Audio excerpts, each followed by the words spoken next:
सत कबीर की दया अत आदरणीय गरीबदास साहिब जी की अमृतवाणी मंगलाचरण। गरीब नमो नमो सत पुरुष को नमस्कार गुरु की नहीं, सुर नर मनजन साधुआ संतो सर्वस दी नहीं। सतगुरु साहेब संत सब दंडो तुम प्रणाम, आगे पीछे मध्य हुए तिनको जहाँ कुर्बान। नराकार निर्विषम काल जाल व बंधनम, निर्लेपम निज निर्गुणम अकल अनुबेषुंडनम। सोहम सुरति समाप्तम सकल समाना निर्तल, उज्ज्वल हिरंबर हर दमम बे पर वह अथा है। वार पार नहीं मध्यतम, अनाहद मंत्र सुखसलाद मंत्र, अजोख मंत्र बेसुन मंत्र, निर्वाण मंत्र थीर है। आदि मंत्र युगादि मंत्र, अजल अभंगी मंत्र, सदा सत्संगी मंत्र, लौलीन मंत्र गैर गंभीर है। सोहम सुभान मंत्र, अगम अनुराग मंत्र, निर्भय अडोल मंत्र, निर्गुण निर्बंध मंत्र, निश्चल मंत्र नेक है।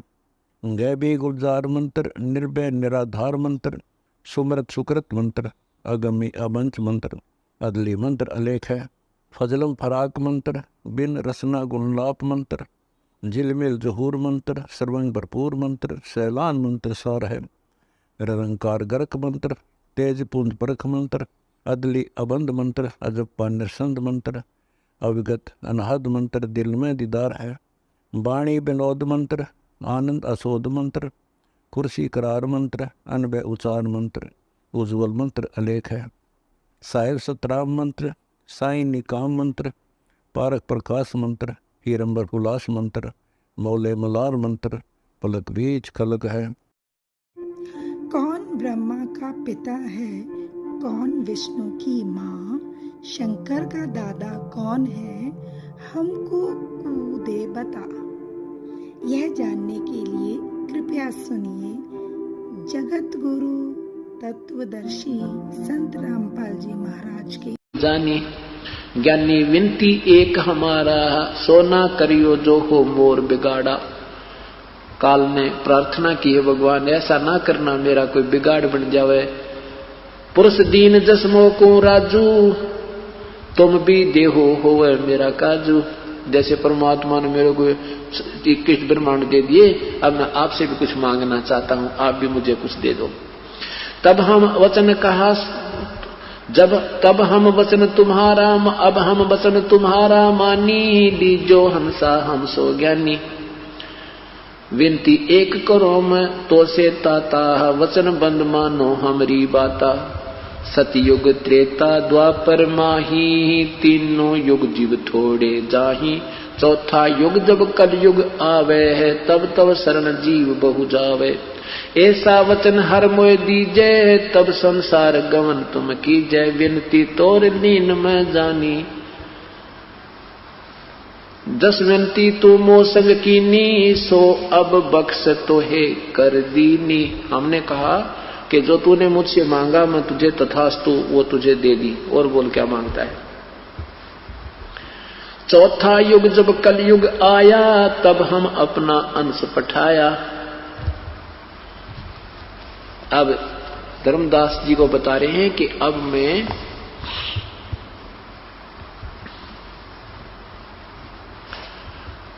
चौथे युग में का परमात्मा कहते हैं, सतयुग में, त्रेता में, द्वापर में मालिक आते हैं, और कलयुग में एक बार स्वयं आकर के अपनी सत ज्ञान की बौछार कर जाते हैं। फिर वो अपनी प्यारी आत्माओं को अपना संदेश वाहक, अपना एक बिचौलिया बनाकर भेजते हैं, जो जीवों के और भगवान के बीच में संधि करा सके, उस भगवान की पहचान करा सके।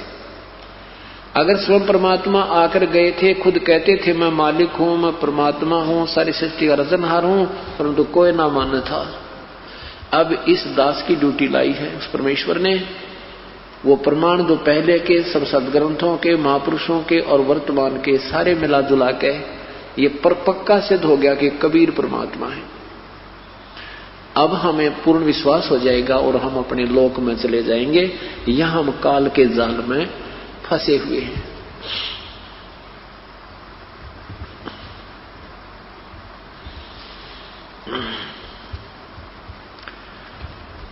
अब क्या कहता है, कहा कि जाओ बेशक ले जाओ तुम जा तू संसार में।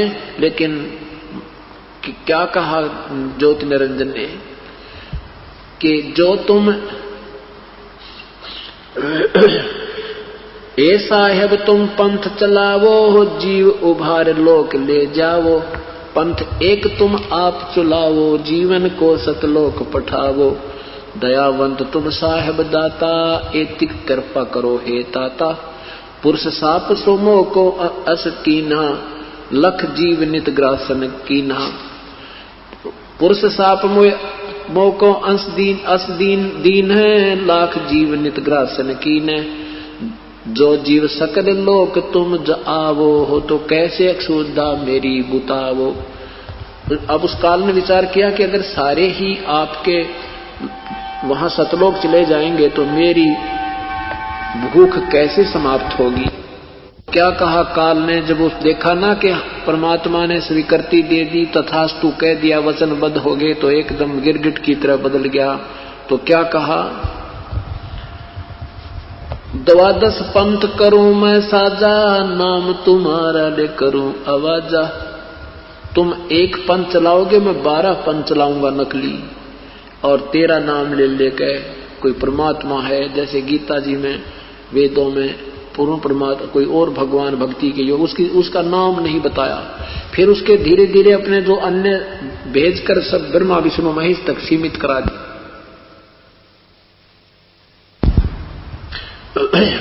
ये तो सतयुग त्रेता द्वापर से चली हुई परंपरा आ रही थी, और अब कलयुग में ये 12 पंथ और शुरू कर दिए, जो सतलोक सचखंड का परमात्मा की वाणी से चुरा कर वो ज्ञान गुणगान करते हैं, और उनको एक अक्षर का ज्ञान नहीं, ना उनका कोई स्वानुभव, और वो काल के जाल फैला गए। करोड़ों अरबों जीवों को फंसा दिया काल के जाल में। ये काल की सुनियोजित चाल थी, ये दूत इसने पहले भेजने थे। अब क्या बताते हैं, द्वादश पंथ करूं मैं साजा, नाम तुम्हारे ले करूं आवाजा। काल कहता है कबीर परमात्मा को जोग जीत रूप में देख करके, जाओ बेशक मैं 12 पंथ नकली चालू करूंगा, तेरा नाम लेकर सतलोक सचखंड सतपुरुष है, और जो इन 12 पंथों में जो नाम लेंगे वो मेरे ही काल के जाल में रहेंगे, वो पार नहीं हो सकते। द्वादश पंथ करूं, द्वादश यम संसार पठाऊं, नाम तुम्हारा ले पंथ चलाऊं। 12 यम 12 अपने काल के दूत भेजूंगा, और तुम्हारा नाम ले लेकर वहां पंथ चलाऊंगा, सतलोक सचखंड बता के। प्रथम दूत प्रगटे मम जाई, पीछे अंश तुम्हारा आई। कहते पहले मेरे दूत पहुंच जाएंगे, और पीछे ते सतपुरुष का अंश, वो भक्त आएगा, संत आएगा, अंश आएगा। प्रथम दूत प्रगटे मम जाई, पीछे अंश तुम्हारा आई। या विद जीवन को भरमाऊं, पुरुष नाम जीवों समझाऊं। उल्टा नाम जो है, गलत नाम है, वो जीवों को भगवान के नाम बता दूंगा। जैसे ज्योति निरंजन ओंकार निरंकार सोहम सतनाम, ये सारे काल के नाम हैं, और ये सतलोक पाने के, सतलोक जाने के, सतपुरुष प्राप्त करने के नाम बता रखे। अकाल मूर्ति शब्द स्वरूपी राम सतपुरुष आदि, ये मनमुखी नाम है। ओम नमः शिवाय, ओम भगवते वासुदेव, ओम नमः भगवते वासुदेव, वरना के जय हरे राम राधे श्याम। कहते ये मंत्र नहीं है। तो ये कहता मैं ऐसे ऐसे नाम उनको दूंगा, और वो इन नामों के जाप से मेरे ही काल में जाल में रह जाएंगे। या विद जीवन को भरमाऊं, पुरुष नाम जीवों जीवन समझाऊं। द्वादश पंथ नाम जो ले ही, सो हमरे मुख आन समय ही। कहा तुम्हारा जीव न माने, हमारी ओर हो बाद बखाने। काल कह रहा कि तेरा कहा नहीं मानेंगे, कि तू कहेगा ये भगवान नहीं है, ब्रह्मा विष्णु महेश पूजा के योग नहीं है, ये साधना मत करो, तो वो मेरे वकील बन जाएंगे। सारे जीव मेरी ओर होकर तेरे साथ वाद विवाद करेंगे। तू कहां से ज्ञान लिया? वेदों में ऐसा लिखा, गीता में ऐसा लिखा, और वेद और गीता का उनको कतई ज्ञान नहीं होगा।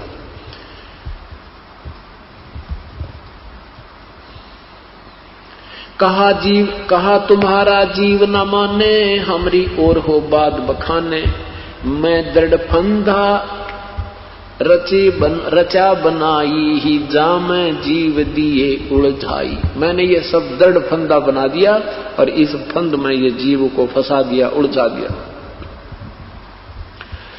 देवल कहते हैं मंदिर को। देवल देव पाषाण पुजाई, तीर्थ व्रत जप तप मन लाई। यज्ञ होम और नेम आचारा, अनेक फंद और अनेक फंद में डारा। और अनेकों फंद ऐसे जीव का अपना शपथ ले ली, आप पे अपना एक प्रण कर दिया। ये कार्यक्रम चलता रहा कई वर्षों तक ठीक चला। एक समय क्या हुआ कि कुंभ का मेला आ गया। कुंभ के मेले में ये सभी तीनों गुणों के उपासक ये उस पृथ्वी पर स्नान करने के लिए प्रस्थान कर गए। उस क्षेत्र में कोई भी साधु संत, जिनको हम संत मानते थे, जैसे लाल कपड़े पहन कर गले में माला डाल रखी, माथे पर तिलक लगा रखे, इस तरह के जो साधक थे उनको संत कहा करते। तो वो सभी संत जन स्नान करने के लिए प्रस्थान कर गए, क्योंकि पहले पैदल चलते थे, 2-3 दिन पहले चल पड़ते थे, 2-3 दिन वहां रुकते थे, फिर वापस आने में इस प्रकार कई दिन लग जाते हैं। अब रानी ने आसपास के सभी स्थानों को पर अपने नौकर वगैरह भेजकर पता करवाया। उन्होंने आकर सूचना दी कि रानी यहां आसपास 20, 30, 50 किलोमीटर तक कोई संत नहीं है। अब रानी ने कसम खा रखी थी कि मैं प्रतिदिन एक संत को भोजन करा के पीछे आहार करूंगी। दिन तीसरा हो गया, रानी ने आहार किया नहीं, संत कोई मिला नहीं।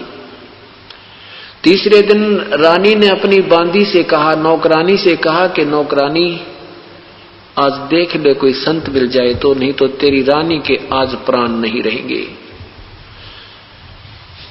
मैं आहार नहीं करूंगी। रानी नौकरानी ऊपर चढ़ी चौबारे पर। परमेश्वर ने मेहर करी अपनी प्यारी आत्मा के ऊपर। स्वयं परमेश्वर एक संत रूप में, और राजभवन के सामने एक ऐसे गली जाती थी, ऐसे सीधा आकर के ऐसे मुड़ती थी, तो सामने परमात्मा आ रहे हैं साधु वेश में, सफेद कपड़े, दाढ़ी बड़ी हुई, और वो आ रहे हैं।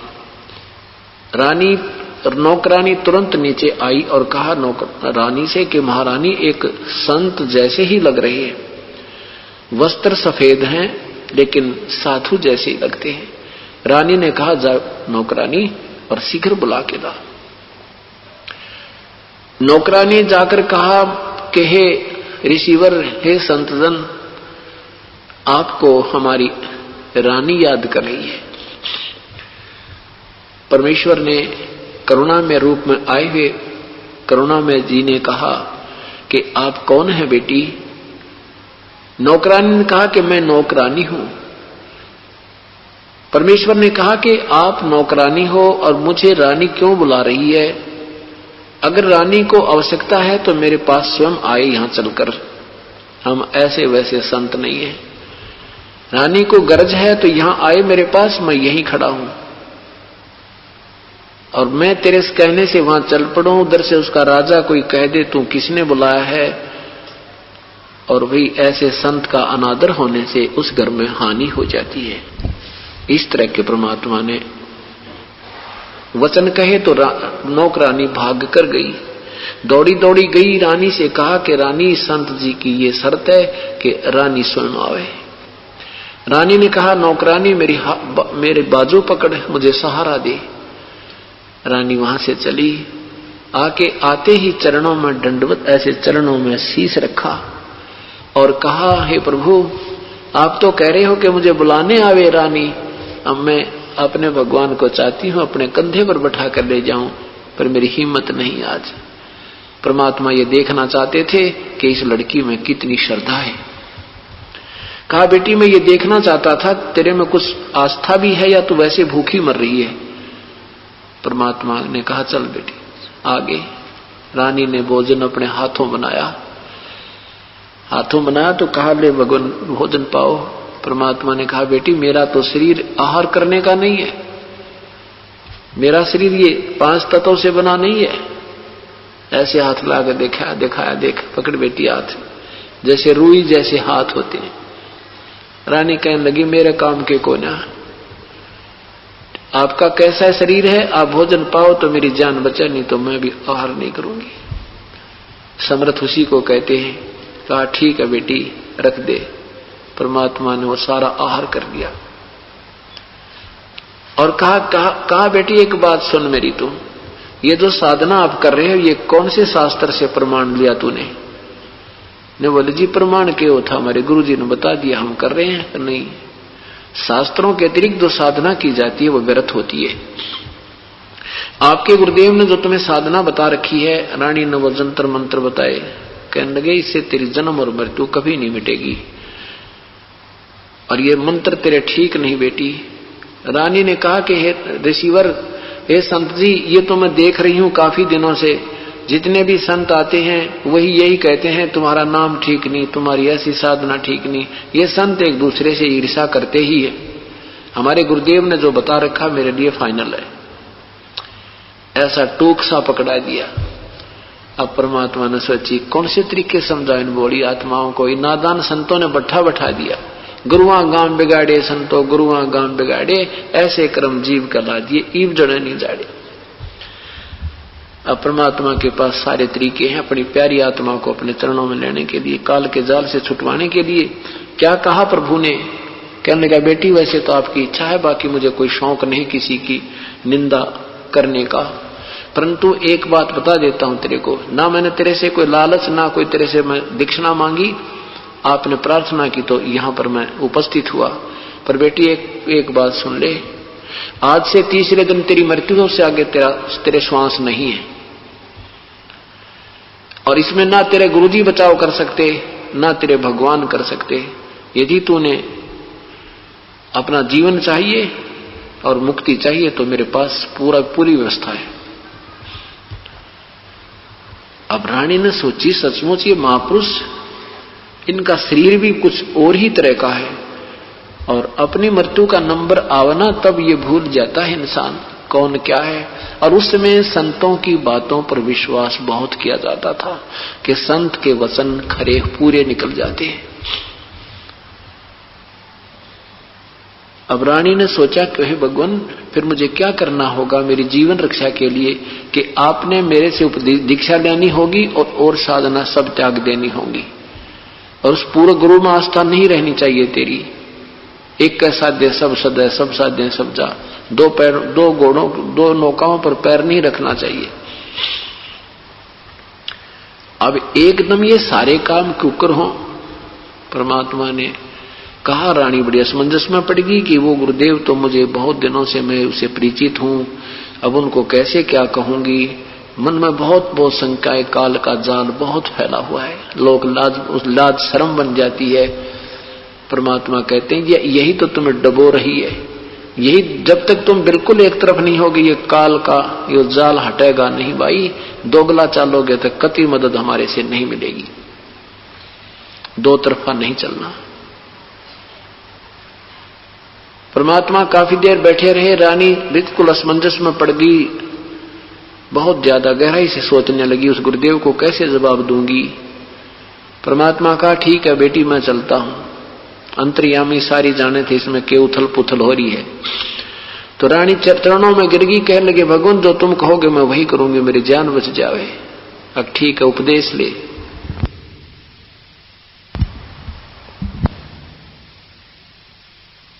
परमात्मा ने उपदेश दिया और कहा और सुन ले पुत्री, तीसरे दिन काल आएगा, मेरा स्वरूप बनाएगा, तुझे आवाज लगाएगा, 2 मिनट तक तूने बोलना नहीं है,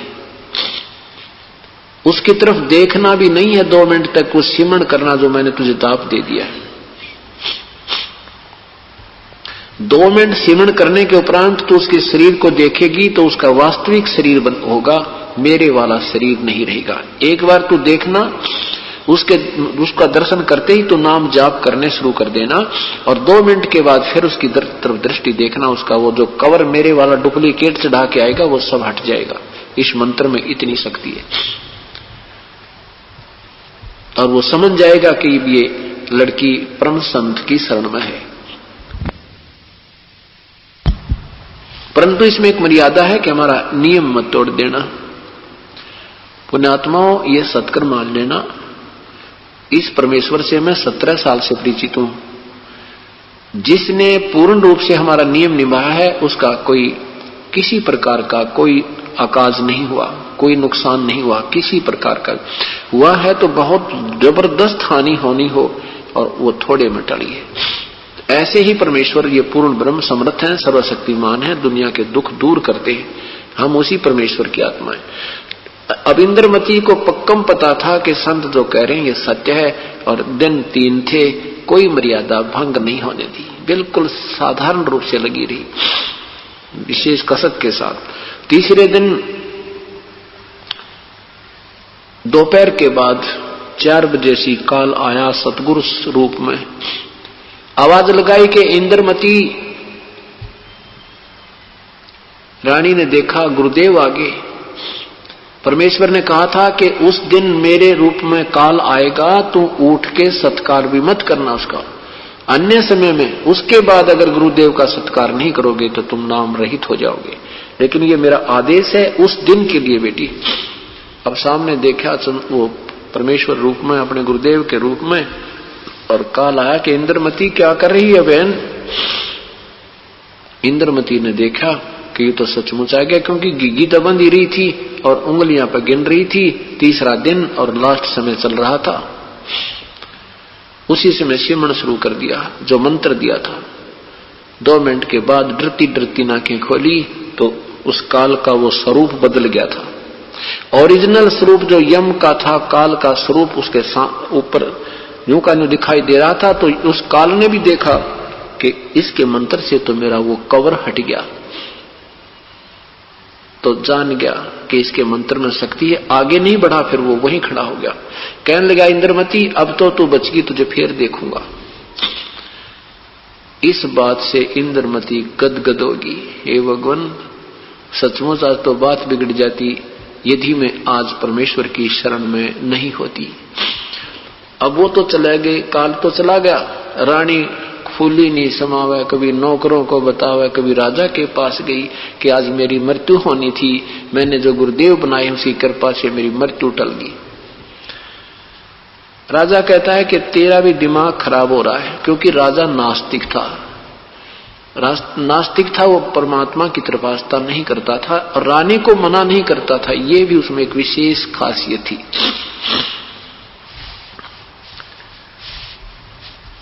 राजा के पास रानी गई कि आज मेरी मृत्यु होनी थी, काल आया था।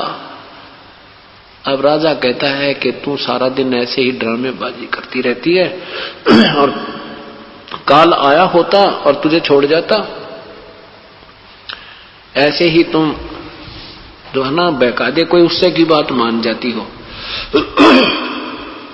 अब जिसका लग वो जाने, दूसरे को नहीं इस बात का एहसास होता।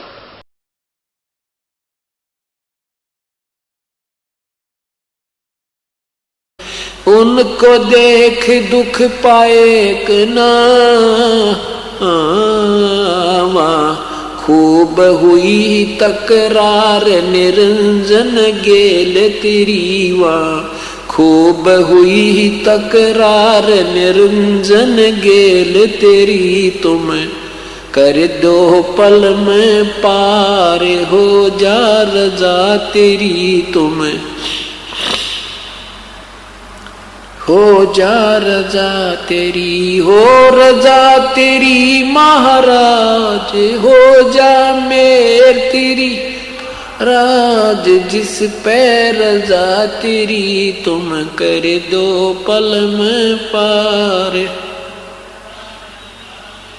प्रथम आए ब्रह्मा लोक में, ब्रह्मा जी समझाया कना, विष्णु जी को शरण में लेकर चरणों के में लाया कना, शिव शंकर को शेष बना के सो हम नाम सुनाया कना।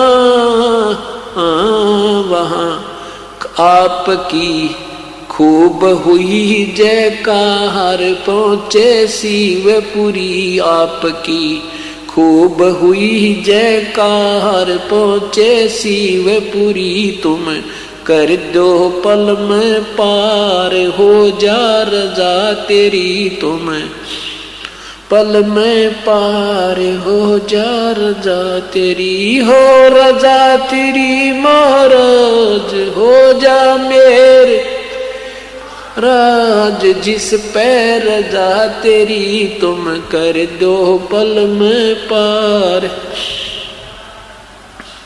लहर तारा में कमल के फूल पे बालक बन दिखलाया कना।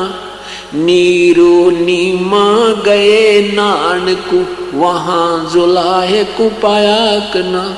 काजी आगे नाम धरण को वहाँ नाम कबीर रखवाया कना। तुम पूर्ण ब्रह्म करतार बन गे कबीर हरि। तुम पूर्ण ब्रह्म करतार बन गे कबीर हरि। तुम कर दो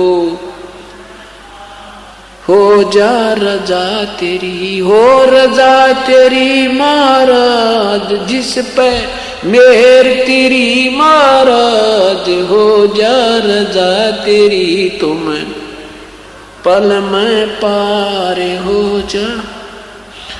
मथुरापुरी में धर्मदास को आके आप चताया कना।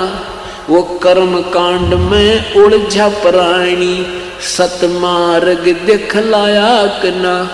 ब्रह्मांड 21 ये राज काल का नो सुन के धड़का खाया कना।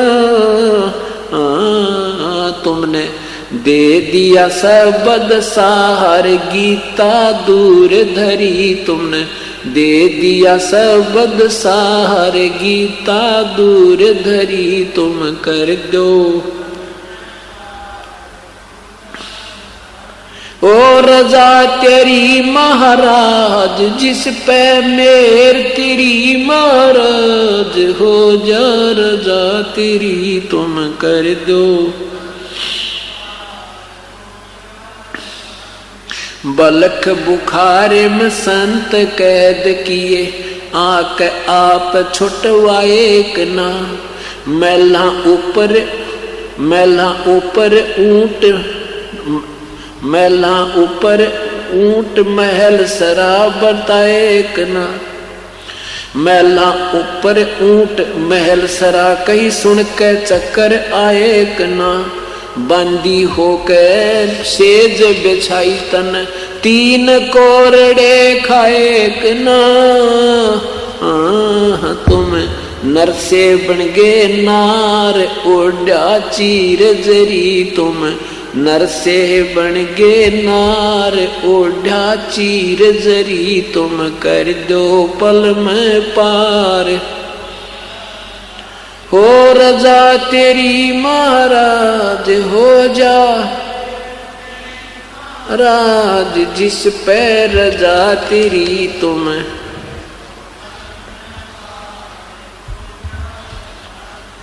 ओ तुम कर दो पल में पार हो जा रजा तेरी।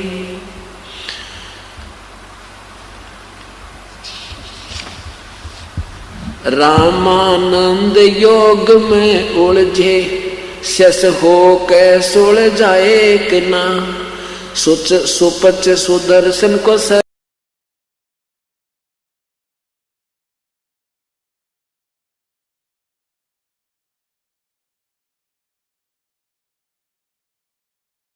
परमात्मा की कथा सुनो, परमात्मा की कथा की चर्चा करो।